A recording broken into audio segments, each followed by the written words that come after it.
Hello and welcome to this week's Meaningful Minute. This week I would like to talk about failure. Not the most popular subject, but I want to start with a story about my failure.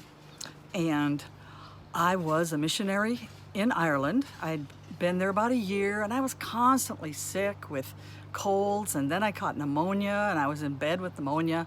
My director came and said, "You know, we've been talking about you. We don't think you're settling in well enough. We want to send you back to the States." And I was like, no. I could just imagine me going back with my tail tucked between my legs, a big old F on my forehead.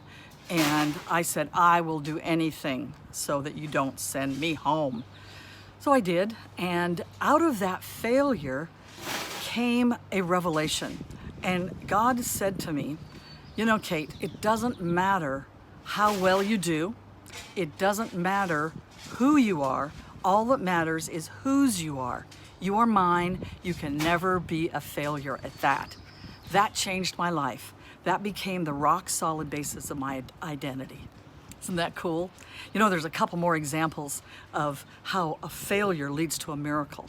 And you know, I've been watching The Chosen, which is a multi-season story of Jesus and his disciples. And there's a story of Simon Peter. He fishes all night, doesn't catch even one fish. He's so angry. And he goes into shore and Jesus says, "Go out again. Try casting the net on the other side of the boat." Well, they caught so many fish that the boat started to sink.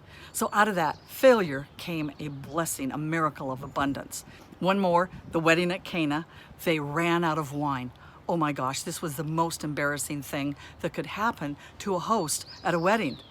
And Jesus turned the water into wine. They had gallons and gallons of wine, enough for probably a year. So this week, if you're experiencing any sort of failure, just kind of ask God if there's any way he can use this failure to create a miracle. Out of the lack comes abundance. It's a great way to live your life. Have a great week.